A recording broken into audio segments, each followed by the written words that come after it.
చేయకుండా పోవడం కూడా తప్పే. ఎందుకంటే లాక్డౌన్ పెట్టిన తర్వాత, లాక్డౌన్ లిఫ్ట్ చేసిన తర్వాత ఇది ఎసెన్షియల్ సర్వీస్ కూడా కాదు.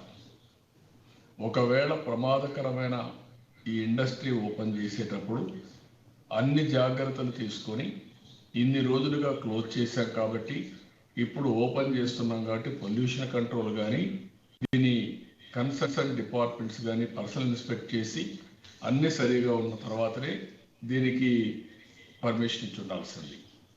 అలాంటి కొన్ని నిబంధనలు పాటించాల్సిన అవసరం ఉంది. అదే కాకుండా ఒకప్పుడు ఇది కొద్దిగా అవుట్స్కర్ట్స్ సిటీకి ఉండొచ్చు, కానీ ఈరోజు మనం చూస్తే సిటీ మధ్యలో ఉంది. ఎటు చూసినా జనసాంద్రత విపరీతంగా ఉండే పరిస్థితి ఉంది. అలాంటి పరిస్థితిలో ఈరోజు దీన్ని ఆపరేట్ చేసిన విధానం కూడా కొంత కరెక్ట్ కాదనేది నా అభిప్రాయం. ఇలాంటి ప్రమాదం జరిగినప్పుడు దీనికి ఎక్కడ కూడా ఇలాంటి జరిగినప్పుడు జరిగిందా, జరిగితే ఎలాంటి ఇంపాక్ట్ ఉంది అలాంటి ఆధారాలు లేవు. కానీ సిమిలర్ ఇన్సిడెంట్స్ కొన్ని జరిగాయి. భోపాల్ కానీ ప్రపంచంలో ఇంకా చాలా సంఘటనలు జరిగాయి.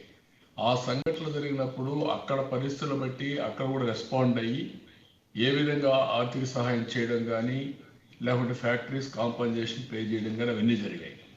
కానీ ఇలాంటిది స్టెరైన్ అనేది ఎక్కడ కూడా యాక్సిడెంట్ అయిన సందర్భాలు ఇంతవరకు లేదు. దీనికి డాక్యుమెంటరీ ఎవిడెన్స్ కానీ అదే మరి సైంటిఫిక్ ఎవిడెన్స్ కూడా క్రియేట్ చేయాల్సిన అవసరం ఉంది. ఈ రెండు క్రియేట్ చేయాలంటే అక్కడ ఎవరైతే హాస్పిటల్లో ఉండే వాళ్ళని సింపుల్ ట్రీట్మెంట్తో ఇంటికి పంపిస్తే వాళ్ళకు మళ్ళీ సమస్యలు వస్తే ఆ సమస్యల్ని ఏ విధంగా ఫేస్ చేయాలనో ఇప్పటి నుంచి మనం అధిగమించాల్సిన అవసరం ఉంది. దీనికి ఎక్స్పర్ట్స్ డాక్టర్స్ అందరూ కూర్చొని కేంద్ర ప్రభుత్వ ఆధ్వర్యంలో ఇండియాలో ఉండే బెస్ట్ శాస్త్రవేత్తలు కానీ డాక్టర్స్ కానీ దీన్ని అధ్యయనం చేయడం, అదే మరిగా అలాంటి ట్రీట్మెంట్ ఇచ్చి అక్కడుండే ప్రజలందరినీ కాపాడవలసిన బాధ్యత, అలాంటి దానికి మొదటి ప్రాధాన్యత కూడా ఇవ్వాల్సిన అవసరం ఉంది. కానీ ఇది హ్యాండిల్ చేసిన విధానం అయితే చాలా బాధేస్తుంది. ముఖ్యమంత్రి నిన్న ఉదయం వెళ్ళారు. ఆయన చెప్పింది మీరు చూస్తే ఎల్జీ పాలిమర్స్ మల్టీనేషనల్ కంపెనీ మృతుల కుటుంబాలకు 1 కోటి పరిహారం అందేలా చూస్తాం. ఎల్జీ సంస్థ ఏ మేరకు పరిహారం ఇస్తుందో చూస్తాం. ఆపై సాయం ప్రభుత్వం నుంచి అందిస్తాం. చనిపోయిన వారి కుటుంబాల్లో ఒకరికి ఎల్జీ కంపెనీలో ఉద్యోగం ఇచ్చేలా చర్యలు తీసుకోవాలని అధికారులను ఆదేశిస్తున్నాం. సంస్థను తిరిగి ప్రారంభించాక అక్కడే ఉన్న వేరే చోట తరలించాలా, బాధిత కుటుంబాలకు ఉపాధి చూపిస్తాం. అంటే ఇది ఒక విధంగా చెప్పాలంటే క్యాజువల్గా తీసుకున్న విధానం. ఇది క్యాజువల్గా తీసుకోవడానికి వీలు లేదు. ఎందుకు నేను అంటున్నానంటే ఒక నేరం జరిగింది. మహాత్మా గాంధీ ఎన్నోసార్లు చెప్పారు, ఏదైనా ఒక నేరం జరిగినప్పుడు బాధితుడిని దృష్టిలో పెట్టుకొని ఆలోచించాలి తప్ప ఏదో ఫ్యాక్టరీ మేనేజ్మెంట్ను ఇంకొకరినో మనం దృష్టిలో పెట్టుకొని ఇది చేయడం కరెక్ట్ కాదు. రెండోది, ఇది సీరియస్నెస్ ఎంత సీరియస్నెస్ ఉందంటే నిన్ననే హైకోర్టు సోమోటో కింద తీసుకున్నారు, హ్యూమన్ రైట్స్ కమిషన్ తీసుకున్నారు. ఈరోజు నేషనల్ గ్రీన్ ట్రిబ్యునల్ 50 కోట్ల రూపాయలు ఎల్జీ పాలిమర్స్ని డిపాజిట్ చేయమన్నారు. ముందుగా కాంపన్సేషన్ కింద డిపాజిట్ చేయమని ఆదేశాలు ఇచ్చారు. అదే మరి ప్రధానమంత్రి హై లెవెల్ పవర్ కమిటీ హెచ్ఎల్సీకి పెట్టి అందరిని డిస్కస్ చేశారు. క్యాబినెట్ సెక్రటరీ టేకప్ చేశారు.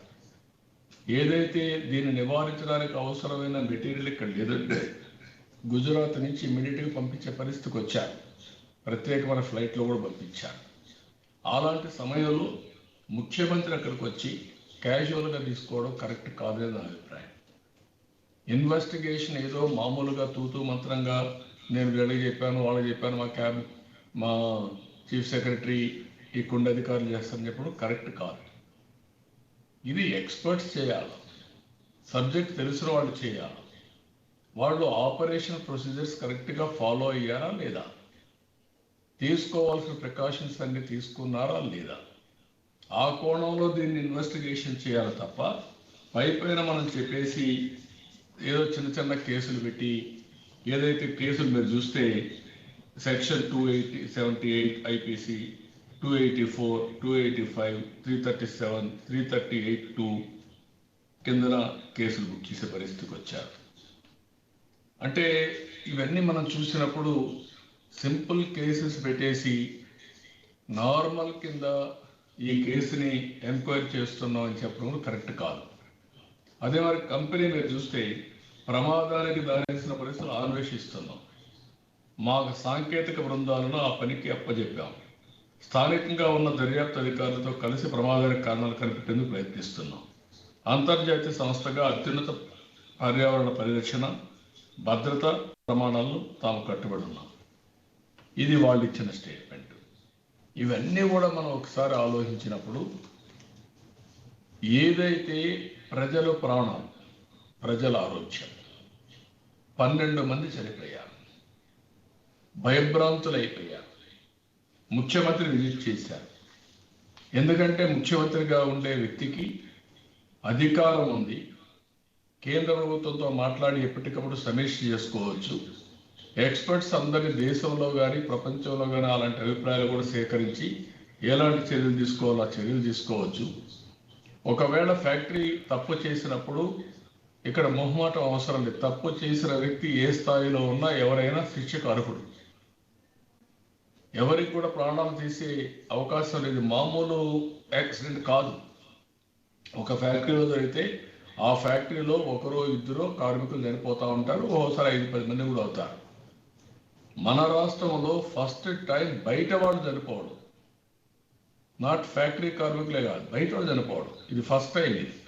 కాబట్టి ఆ ప్రాంతం అంతా కూడా కొన్ని వేల మంది భయభ్రాంతులే వెళ్ళిపోవడం. నిన్న సాయంత్రం గుజరాత్ నుంచి మెటీరియల్ తెచ్చిన తర్వాత మళ్ళీ ఒకసారి అధ్యయనం చేసిన తర్వాత ప్రభుత్వం సరిగా డీల్ చేయకుండా, కరెక్ట్గా వాళ్ళందరికీ సమాచారం ఇవ్వకుండా పోయి ఆ 1.5 కిలోమీటర్ ఏదైతే ఉందో ఆ ఏరియా అంతా కూడా ప్రచారం చేశారు. వాలంటీర్లు వాళ్ళని పెట్టి సమాచారం అంతా ఇచ్చి ప్రచారం చేశారు. మీరంతా వెళ్ళిపోండి ఇక్కడి నుంచి అని. మళ్ళా ఏదో ప్రమాదం అవుతుంది, బ్లాస్టింగ్ అవుతుంది, కాబట్టి జాగ్రత్తగా ఉండండి. దాంతో విశాఖపట్నం మొత్తం స్ప్రెడ్ అయిపోయింది. రాత్రి ప్రతి ఒక్కరూ భయభ్రాంతులు అయిపోయేసి ఎక్కడికి వెళ్ళిపోయారు వీళ్ళందరూ? నేరుగా బీచ్ రోడ్లకు ఆ పక్కకి వెళ్ళిపోయే పరిస్థితి వచ్చారు. పరిగెత్తే పరిస్థితికి వచ్చారు. ఇది అడ్మినిస్ట్రేషన్ గారి గవర్నెన్స్ యొక్క ఫెయిల్యూర్ కింద వస్తుంది. జాగ్రత్తగా లేకపోతే ఇప్పటికే అక్కడ ఉండేవాళ్ళు ప్యానిక్ రియాక్షన్లో ఉన్నారు. అలాంటి వారికి మనం భరోసా ఇవ్వడమే కాకుండా వారిని ఏ విధంగా ఆదుకుంటాం కూడా చెప్పాల్సిన బాధ్యత ఈ ప్రభుత్వానికి ఉంది. అవి చెప్పకుండా ఇలాంటి చేసేదాని వల్ల చాలా సమస్యలు వస్తాయి. ఇక్కడ కూడా ఈ స్టెరిన్ గ్యాస్ వల్ల మీరు చూస్తే కొంతమంది అసెస్మెంటు ఇది ఎక్కువ దూరం పోదు, 500 మీటర్ల కంటే ప్రయాణించే అవకాశం లేదు.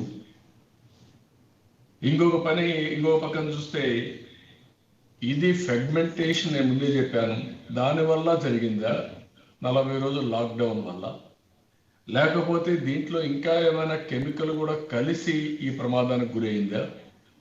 ఇవన్నీ కూడా సీరియస్గా తీసుకోవాల్సిన అవసరం ఉంది. అలాంటిది లాక్డౌన్ లిఫ్ట్ చేసినప్పుడు మీరు అనుకున్న ప్రోటోకాల్, సేఫ్టీ ఇవన్నీ కూడా ఫాలో అయ్యారు. కడాన ఈరోజు మీరు చూస్తే అక్కడ సైరన్ ఉంది, ఆ సైరన్ కూడా మోగలేదు. విలేజర్స్ చెప్పిన దాన్ని బట్టి సైరన్ కానీ మోగుంటే మేము వెళ్ళిపోయి ఉండేవాళ్ళం, అది మోగలేదు. కాబట్టి మేమందరం అక్కడ ఉండి ఆ వాసన వచ్చిన తర్వాత ఎప్పటికప్పుడు పోయాం. కొంతమంది ఇండ్లలో నిద్రపోయిన వాళ్ళు అక్కడికక్కడే ఎండప్ అయిపోయే పరిస్థితి వచ్చారు. లేట్ అయిన వాళ్ళు ఆ గ్యాస్ వచ్చిన తర్వాత ఎక్కడికక్కడ పడిపోయే పరిస్థితికి వచ్చారు. కొంతమంది స్కూటర్లో పోతూ కుప్పగొలిపోయారు. కొంతమంది రోడ్డు మీద ఉంటే ఈ గ్యాస్ వస్తానే అది కొట్టిన దెబ్బకి, షాక్కి, ఆ స్ట్రోక్కి పక్కన కాలువలో పడిపోయే పరిస్థితికి వచ్చారు. ఎక్కడ ఉండే వాళ్ళు ఇంటెన్సిటీని బట్టి కుప్పగూలిపోయే పరిస్థితికి వచ్చారు.